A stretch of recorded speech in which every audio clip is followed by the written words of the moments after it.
Hi, you guys, welcome. I'm just going to wait a couple more minutes until it hits exactly 5 o'clock just to give everyone an opportunity to join.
Alrighty, well, I'm going to get started. I'd like to introduce myself to begin. My name is Auline Camo. I am a third year in the doctoral program in educational psychology and technology. I'm also a peer writer, tutor in the Writing Center, so I'm very excited to be giving this talk. The topic today is writing as a student, mindset matters. And I really think that this topic is important because as a student in any form of education, any formal education, writing is at the center of it. So it's very important to go in with the right mindset. And today I'm just going to share with you guys a couple of tips that I've found to be helpful, as well as just resources for those of you that might be newer to any of these programs. There are a ton of resources, including the online campus writing center. So today I'm just going to go over a couple of the different features of the writing center as well as resources for any student. So the first area that I'd like to go over in terms of mindset mattering and writing is time management. So it is crucial to use your time wisely, and the best way to be using your time wisely is to organize. So a couple of the steps that I have laid out here when you do have a writing task is to first start with organizing the tasks that you have to complete. The second area would be drafting. and ensuring that you are submitting for a review or revision prior to submitting that final draft. And just in a little bit, I will show you the different types of options that you have available for you in terms of submitting for a review or for revisions. So like I said earlier, organization is key. It's really important to organize any writing assignment in order to get the most efficiency out of your time as well as the best product and end product. So it's really important to go over a plan. So the first step is going to be to create an outline, and this is going to be the guide for your paper. This may change over the course of your writing, but it's always a great starting point. So your plan is always flexible, but it is good because it's going to give you a map of where your task is going to go and where your assignment needs to go. Before you even get started with your plan, it's really important to read your syllabus, your rubric, that submission box, the description for the assignment, just to ensure that when you're making your plan, you are hitting all the expectations for your assignment. So a lot of times your teacher provides your rubric with the syllabus and the assignment prior to the week that your task is going to be due. My recommendation is always look at it in advance, because if you do have any questions aside from just things that have to do with writing, more so like content, it's really important to get those questions earlier than later. So really make sure that your syllabus is read thoroughly, your rubric and expectations are completely understood, and just kind of get an overview of where your assignment's going to go, so when you sit down to do your plan, it's really clear. The second pointer that I'm going to give is, while you're reviewing your assignment and all the details or immediately after, jot down the main points of the assignment. So for example, a lot of the requirements that you will see under your task include APA basic requirements for the assignment. A lot of times they'll have a main question that you are addressing in your writing assignment. Pretty much the purpose of the paper. What are you addressing? What is essential to address in your writing? Your teacher will also include things like page limit and resource numbers required.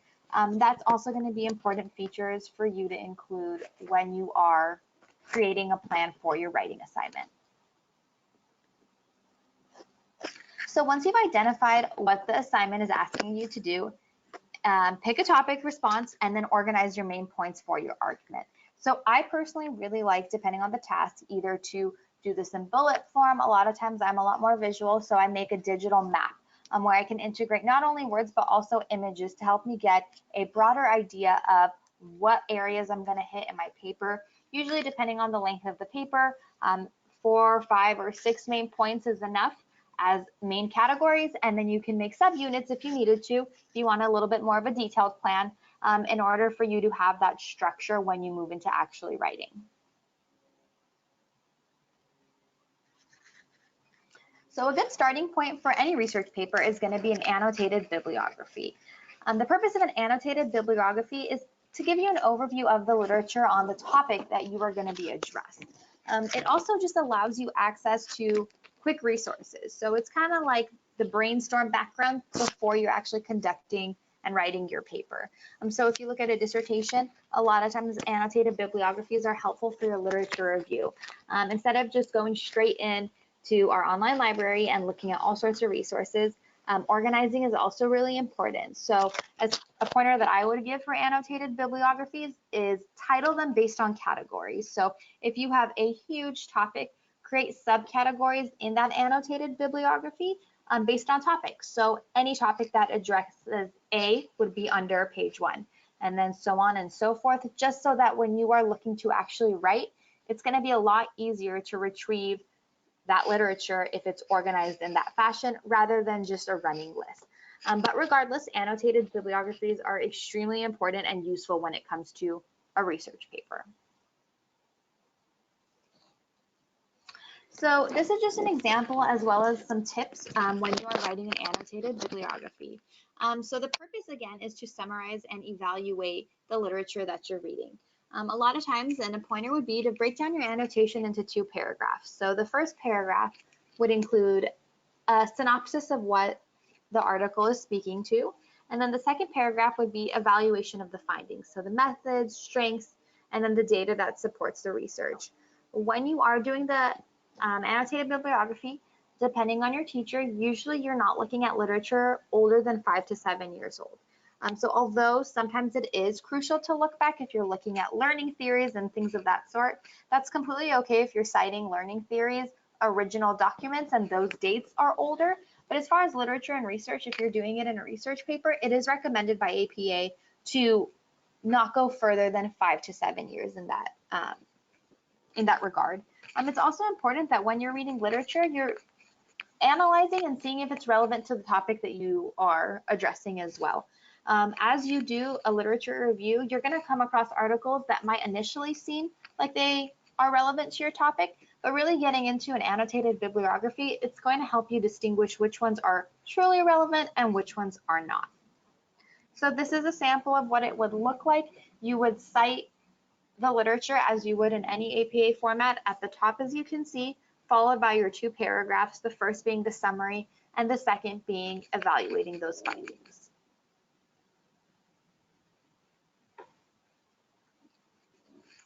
Like I mentioned earlier, there is going to be your starting point. So you're going to be crafting an outline based on the themes you've identified in your annotated bibliography. So again, your annotated bibliography has to happen before your outline so that your outline has concrete places for you to start off of. A lot of things that you might have added in your annotated bibliography might not come out when you're actually writing. Again, that is the initial phase of your research paper, and that's okay. It's okay to go back to the literature and find out that some of the things that you jotted down weren't relevant. That's okay. That's part of the entire process.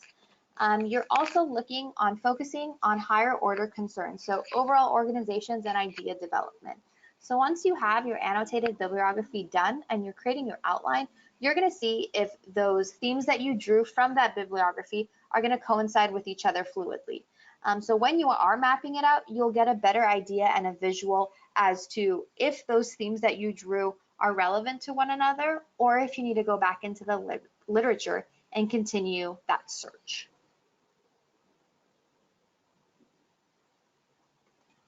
So this is just a pointer as far as giving yourself deadlines. So personally, I work really well with concrete deadlines. So the first step in any research assignment is going to be to complete your first draft. We recommend that you complete it at least 3 days prior to the due date. Usually a week is preferred, just to give you extra time to get those edits in. The second thing we recommend is you submitting it to the online writing center. So this is a great resource that's available to all students. Just in a little bit, I will be showing you how to make those appointments. But when you do put that submission in, you're able to tell the person on the other end, you're able to tell the person that's going to be giving you feedback if there is a specific area that you need help with or you want them to focus on. Otherwise, they're just going to look for general areas such as syntax, writing structure, as well as APA formatting. Now, when you get your feedback, it usually takes about 48 hours for the Online Writing Center to get back with your feedback. They will not only have changes within your paper, but also they'll be leaving comments on the side. So rather than just hitting accept all changes, it is really important for you to go through the paper and read what the person was telling you to work on or any changes that you can make. Although you can accept the changes with that click of that button, it is really important just as far as like a learning process for you to see the comments and the feedback that the Writing Center shared with you. It's also important to make sure that you have a clean copy of the document. And what I mean by clean copy is a lot of times what we see is on the right-hand margin where we leave comments, a lot of students tend to forget that when you hit show all markups, our comments still show up, even to the professors after submitting your paper. So there is an area that's going to say resolve comment or delete comment. So once you have read those comments, it's really important to get rid of them, save a clean copy, and use that as your submission when you are submitting to your professor. Again, so a lot of times we are focusing on lower order concerns depending on the form that you submit to the Writing Center in terms of what you would like us to focus on. And also depending on your paper, it's really important for us to understand the expectations. So we do recommend that you send the either rubric or assignment information so that when we are reading your paper, we know what the expectation was so that we can also look at overarching issues that we might identify in your paper.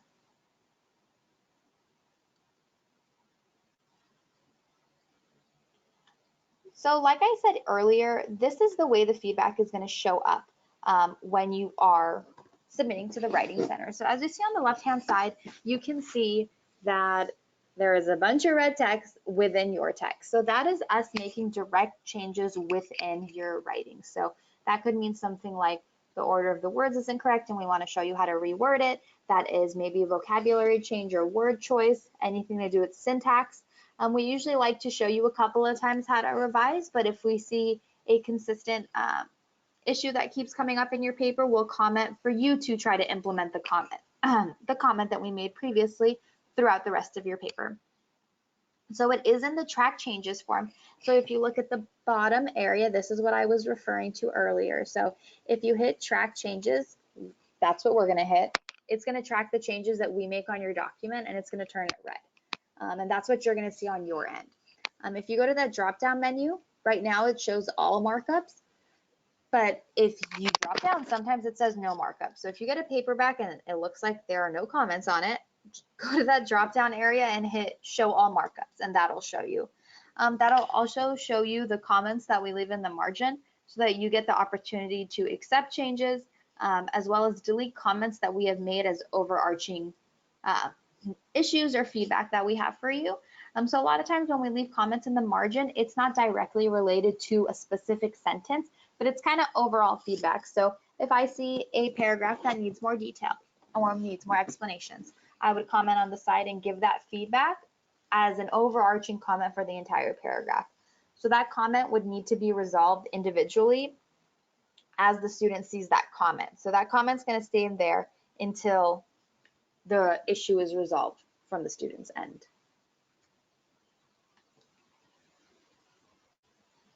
Alrighty, so those are some pointers on time management that I wanted to share.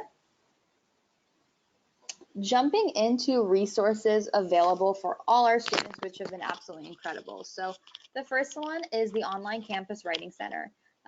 So there are a ton of resources that they offer to all students. I think it's really important for us to be aware of it because it really does make a difference when it comes to our tasks. And then another one is the library writing resources. So moving forward, what is the Online Campus Writing Center? So everyone has their general page over here that once you log into your Chicago, this is what it's going to look like. So the Online Campus Writing Center resources are going to be found under your student resource page. Once you hit that resource page, it's going to take you to an area that has 4 different options for areas that you can be assisted with. And the first one is writing reviews. The second would be resources and tutorials, student success programs, and webinars. So as far as writing reviews, this is going to take you to the appointment center for you to make an appointment for feedback if you need assistance on a writing assignment. Your webinars, all these webinars that we host on different types of topics are recorded. So if there is one that you missed or you want to listen to one again because you remember something was super important, but just couldn't remember what it was, they are all recorded and you have access to them at all times on that tab. And then the last one is student success programs. So as far as the Online Campus Writing Center, we review papers including discussion posts, course assignments, proposal chapters, and dissertation chapters. Appointments are required for us to conduct any of these reviews, and I will go into that in our next slide. You can email your APRN related questions to the Online Writing Center at thechicagoschool.edu. Detailed responses and feedback, both through email as well as through appointments, you'll receive your paper with the feedback within 48 hours. Okay, so these are the steps for you to create an appointment. So step 1 is going to be just to go into the tab that I showed previously. So you're going to be hitting writing reviews. Moving forward, you're going to go to this page that shows your weekly availability. So over here, you are going to tell me what type of assignment it is. So it says paper and course. So is it just coursework or is it a dissertation or chapter submission? So please make sure that that response is accurate so that your peer tutor or your feedback is going to be geared towards the type of paper you are submitting. Step 2 is going to take you to your appointment page. So this is the area I had mentioned previously that it's very important to add as much detail as you can to better give the person on the other end an understanding of the expectations, the paper, or different areas that either your professor or you feel like that we need to focus on. So there will be a couple of areas for you to add, such as what the course is going to be, who your instructor is, the type of assignment, areas you want us to focus on. That'll be a bullet point box that you can just check mark the boxes that you think we should be focusing on. And then there'll be an area for you to write in. So in this area, you can write something as simple as I really struggle with APA, or something as detailed as my professor has shared that I really struggle with a verb tense because it's not consistent when I'm writing. I really need assistance in keeping my verb tense consistent. So anything you can share that's going to be more helpful to us is super important. So once you complete that, you'll go back to the schedule page and you will see the available openings next to each person available. If you are doing a larger assignment that's going to take multiple steps of feedback, I do recommend sticking to the same person, just for the simple fact that they are able to remember what they already previously read in your reading and piggy off of that, which would be great. Otherwise, if you're doing a one-time post or one-time paper that you only need feedback on once, it really doesn't matter who you choose. Everyone is super capable of giving you incredible feedback. So the soonest available for you is probably the best. Also, please consider these dates are not the days you get your paper back. These are the days of your appointment. That time slot needs 48 hours after in order for you to receive your feedback. So just be cognizant of that when you're making your appointment, because it might be very close to when your due date actually is. Once you click and it says success, your appointment is made, it'll show you, it'll say click here. You need to attach the paper that you are looking to get feedback on. A lot of times we do see students forget to add their paper, and unfortunately when we send an email out with just communication elsewhere, the student ends up missing the appointment because they forgot to attach their paper. So you need to attach your paper by 6 a.m. the day of your appointment to give the student on the other end or the person on the other end enough time to get your paper and start reading and giving you feedback on that.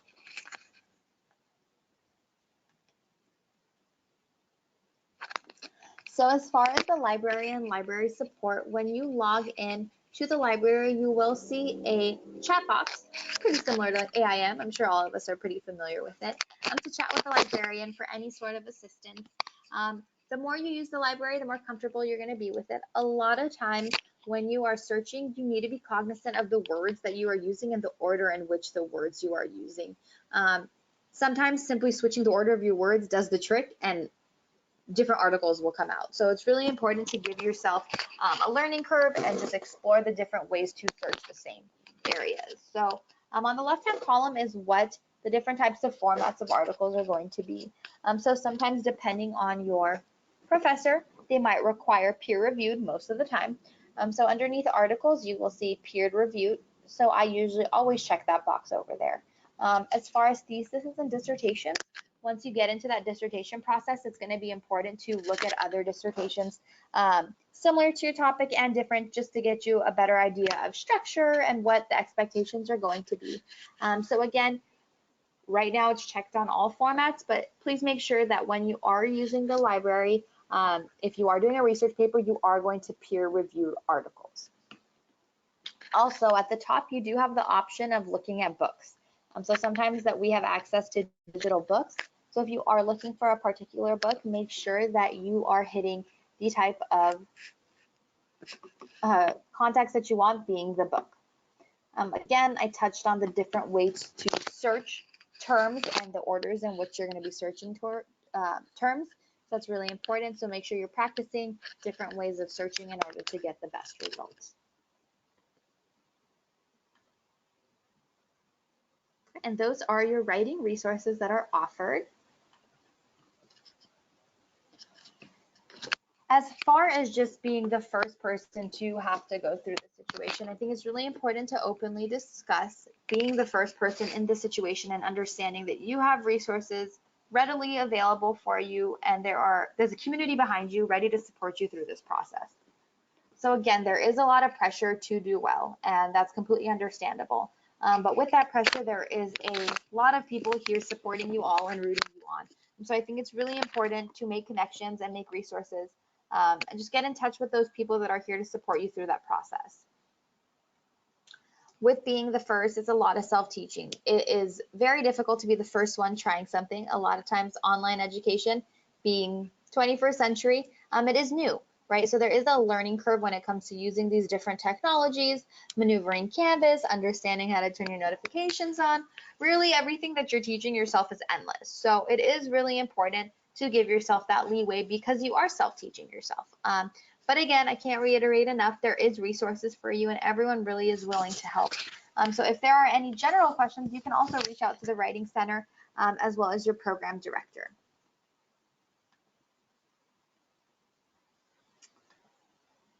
Okay, as far as communications, I just want to go over some of the foundational expectations as far as when you are expected to communicate with others. A lot of times you are going to be using email to communicate with professors, dissertation chairs, and even classmates. So there is an overall etiquette for all of these types of communications. So it is vital for everyone to understand them. So I did want to go over these different communications just so that everyone was on the same page. So the first is professional email. So in this day and age, we are using technology to communicate, and it's really important, even if you have not met the person in person, that you are writing professionally, even on an email. This is going to be a way that you are introducing yourself to other people and creating relationships with peers and colleagues. So it is important to always be professional. So there are a couple pointers in order to make those emails professional. And the first one is going to be your subject line and introduction. So your subject line should be a brief one-liner of the purpose of your email. It's really important to have a subject line because when professionals are getting emails, they like to know what the email is going to be about. So in your subject line, just take a couple of words to tell the person you're emailing what the topic is going to be about. Following your subject line is your introduction, and your first line should always be a greeting. So you should always say good morning, or I hope this email finds you well. It's also important to use the correct title. So this is just out of respect, out of whoever you're emailing, make sure that you are getting their first name or last name correct. It's important to use the correct title in their name. A lot of times if you don't know that, it will be in their signature at the bottom of their email. So if you're not sure, just double check before you go ahead and send that email. The next area to discuss is formal language. So when in doubt, use formal language. So I know sometimes you feel close to people and you tend to write in the informal context. It is important if you are speaking to someone for the first time via email or anything digital that you are using formal language. So this means that you are not using slang, you are not using abbreviations, you're not using emojis and smiley faces and stars and things like that. If the person on the other end is using informal language and you do have that relationship, that is okay because that might happen. But again, initially you should always use formal language. Unless unavoidable, keep your email short and direct. Okay, so when you are sending an email, a lot of times students, just because of the nature of being a student, go on rants, and it's really hard to come up with the purpose of the email when there's so much writing. So it's really important to do your best to speak concisely and choose your words very carefully. Don't repeat yourself. The person on the other end will be more understanding of your language if it is short and concise and just direct. So yeah, I think that is really important to not write more than you have to. Obviously, when it comes to something that is of larger context, that is okay. But aside from that, it is important to keep your email short and direct. Another thing to touch on is the importance of email signature. So like I stated previously, there will be a place for you to check if you do not know the title of the person that you are emailing, and that's going to be the email signature. So the email signature showcases your professionalism. So anyone that is a professional in a specific field will have a signature. It tells people who you are, and it will also include your first, your last name. A lot of time people will incorporate links in it as well. It will show the degree level for the individual, which will also help you in identifying the title in which you should be emailing with. Again, if you do not have a signature, it is really important to create one. If you do not know how to do that, please reach out to anyone at the Writing Center, because if you are in any sort of secondary education or higher education, it's really important for you to be able to have that signature. Another scenario that I'm thinking of that it would be important to also have a signature is if you're reaching out to someone for a future job and you are reaching out for interest, they're going to look at that signature line to see who you are, where you're coming from, what degrees you have, just a little bit of a synopsis of yourself. And that's the purpose of that signature. So I can't reiterate enough how important that is. So as far as an email example, this is an example. So you can start with anything on the lines of good morning or good afternoon. The first one says, as I prepare for my first round of practicum placement, I'm in the process of gathering all of my needed documents. I wanted to inquire about you being one of my letters of recommendation. Are you able to provide me a letter? Best regards, Rhodia Paul.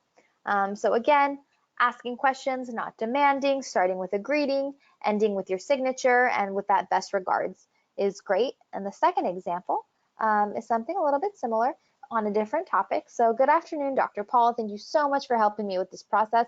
It's wonderful to acknowledge if you're emailing someone that has a relationship with you in terms of progressing in your dissertation or with a paper. It's great to acknowledge that you already have this conversation going, as this example does.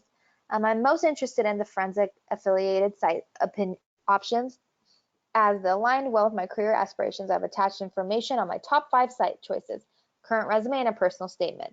Please let me know what else I can provide with to assist your letter writing process. Thanks again, Paul.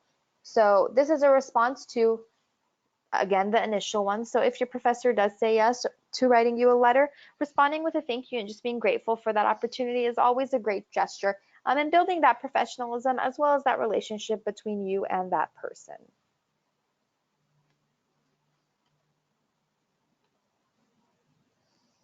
So again, moving back to the email or signature. So this one has the person's name after best regards with the degree. So it says Bachelor's of Science. So those are the confirmed degrees. Underneath that, this person has identified that they are a doctoral student in clinical psychology and forensic psychology. It's important, even though you have not completed a degree, it's really important to incorporate that into your signature so that the person reading it knows that you are in the process of continuing your education. Followed by that is the profession in which the individual works in. So this one is Peer Writing Tutor, Online Campus Writing Center. It's also important to identify where your position is held. So this one identifies the Online Campus Writing Center, followed by the school in which that position is held, which is the Chicago School of Professional Psychology. This is also followed by an email, which is important, pronouns that you identify with if that is related to you, as well as for this situation, because it is the Online Campus Writing Center and many emails would be coming in regarding that, just a quick description of the Writing Center, as well as different links that might be important for students who will be emailing this person as a contact. So scheduling one-on-one reviews, the Campus Writing Center, as well as an email for the Online Campus Writing Center were useful to add in this signature. Again, this email signature is all going to be catered to you, but it is important to have one. Some crucial areas to acknowledge to add would be a contact information, so that can be an email, this educational background, as well as any positions you are currently holding that are relevant to the work that you are in.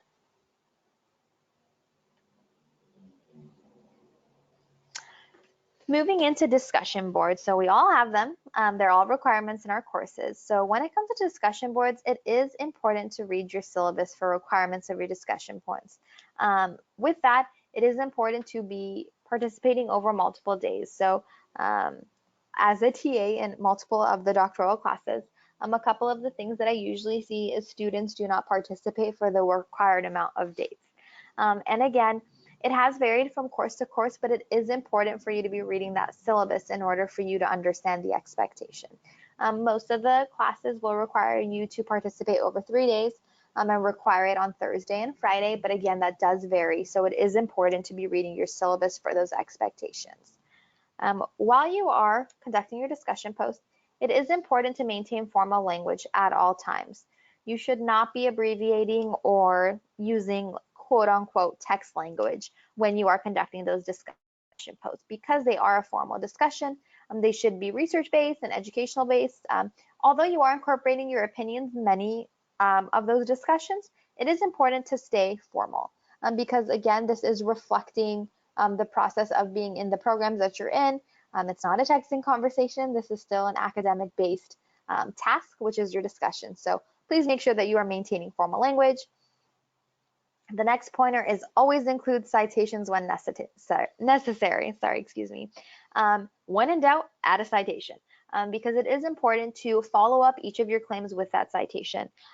When you wouldn't need a citation is if something is common knowledge. When anything is not common knowledge, it needs a citation, especially if it's a claim. If you are making a claim based on findings, those findings also need to be cited. So if you're talking about a learning theory, those need to be cited, and then you can add your reflection afterwards. I do recommend that every time you have a discussion post, there should be some sort of citation because when you are analyzing any topic or really diving into a topic, it needs to be based in the literature. It really does. You need to be looking into literature before coming up with your opinion or your conclusions just to solidify those opinions. And it's really important for your classmates as well because when you do have those in-depth and research-based and literature-based discussion posts, not only do you benefit from it, but so do all of your classmates and those around you. The next area to address is always being respectful of others, people's opinions, and their writing. So again, in these discussion posts, we are going to end up discussing our opinions. So it is important to be respectful of one another and be supportive. It's not a bad thing if you don't agree, and you are more than welcome to challenge your classmates if you think otherwise. But again, everyone needs to be respectful of each other. A lot of times there is no right answer. That's why it's called an opinion. So again, being respectful of others is incredibly important. Also being respectful of others' writing. So we all make mistakes, and that's okay. It's not the end of the world. So if others make mistakes in their writing, it is more than okay to just let it go. The purpose of giving each other feedback isn't to criticize their writing structure. It's to give them feedback or to give them something else to think about based on what they are sharing. As an individual, though, it is important to spell check. It's a very easy tool for you to be using just to make sure your spelling is correct. That is one less thing for anyone grading your discussion post, whether it's your professor or TA, to be looking for. Just take the little bit of extra time to be checking for your spelling as well as your grammar in those discussion boards. Letters of recommendation. This is a big one, especially if you are coming toward the end of a program and you are looking to get a new position with this new degree that you hold. So when you are looking for a letter of recommendation, pick people who can speak to your academic work or work ethic. It's really important to pick people who know you. This isn't to say that you shouldn't pick a professor. I think professors are great, but you really want to pick someone that knows you well, knows your interests, knows your strengths. So depending on your class, if it is a class you're extremely passionate about and you really felt like the professor got to know you through the work that you conducted in that class, that would be a great resource. It's also good to have people that can speak on your work ethic. So work ethic is really big when it comes to employment. So it's really important to have someone that can speak on behalf of how responsible you are, how strong your work ethic may be, how well you work with others. So it's important for someone to have seen those different traits that may be able to shine through a letter. It's also important to always ask at least 1 month in advance, just to be respectful of others' times and not to put that pressure on people. You'll also get better products if you aren't rushing them. So again, we recommend at least 1 month in advance when asking for that letter of recommendation. When you are asking for a letter of recommendation, there are a couple documents that we usually recommend that you share with that person. So it's important to provide the person with a personal statement, an updated CV, and information on what you are applying for. So that personal statement really needs to be geared towards yourself, your passions, kind of to give the person writing your letter, as well as anyone in the future, an overview of who you are. An updated CV is really important just to give concrete content for the person writing your letter to incorporate into that letter.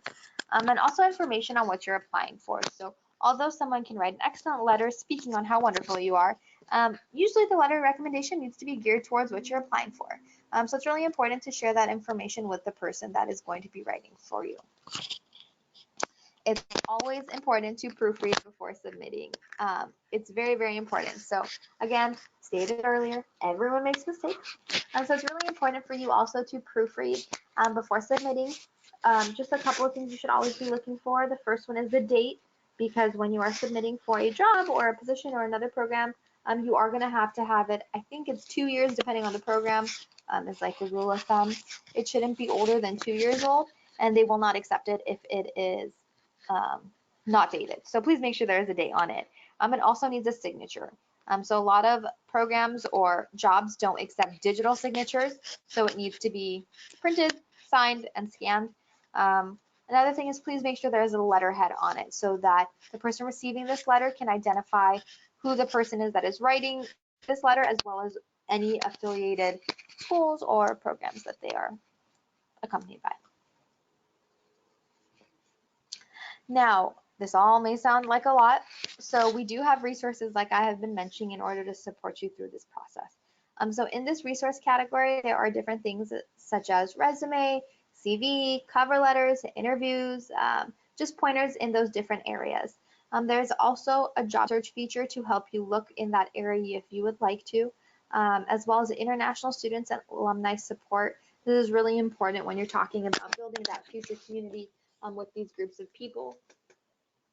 Financial resources, this is a big one, isn't it, for all of us? So loan forgiveness, payments, and more. Also, in terms of getting a license in the area that you are pursuing. So in order to pursue a license, Chicago School of Professional Psychology will provide you with that support if you are deciding to go through there. There is a link for you in terms of understanding the requirements needed prior to becoming licensed.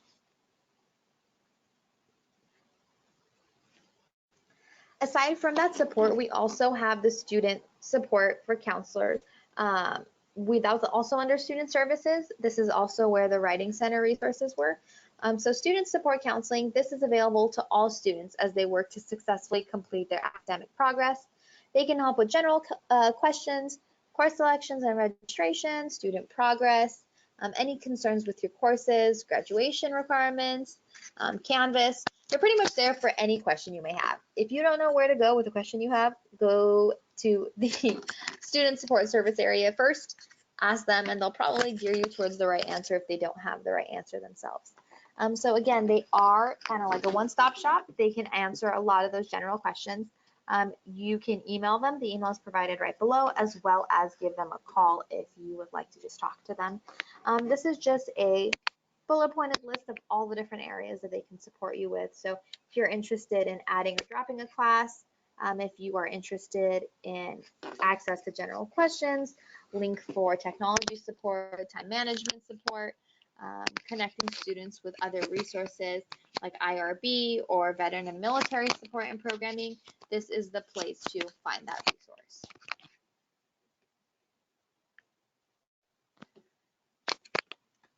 Well, thank you all for joining. I am so happy I got the opportunity to talk to you guys a little bit about what is incorporated when it comes to writing a student and just having that positive mindset moving forward. If you do have any questions, I am going to open that up now for just a couple of minutes. And after that, we will end the session.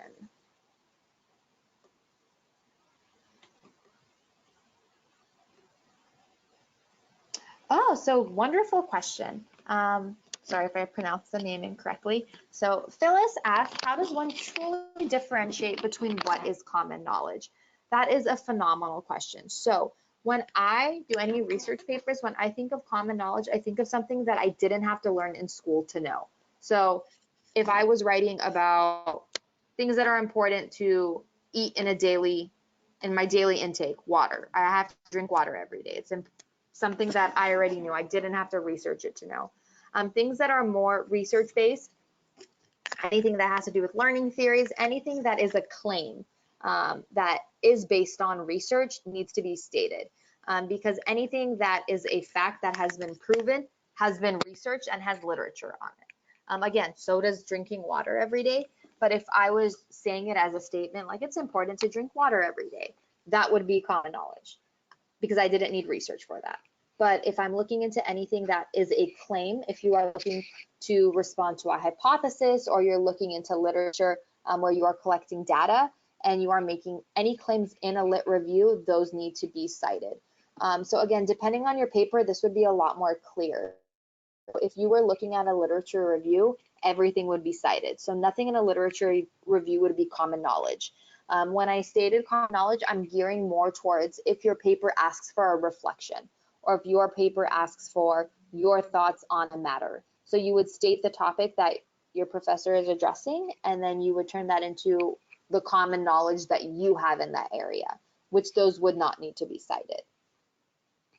I hope that helped.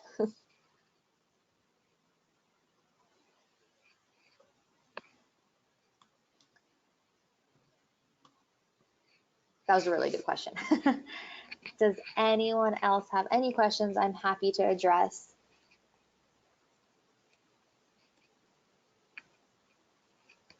If any questions do come up on anything that I touched on today, please feel free to email me if you have any questions about a writing assignment. I am a peer editor on the Online Writing Center, so please submit your papers. I am so happy to help.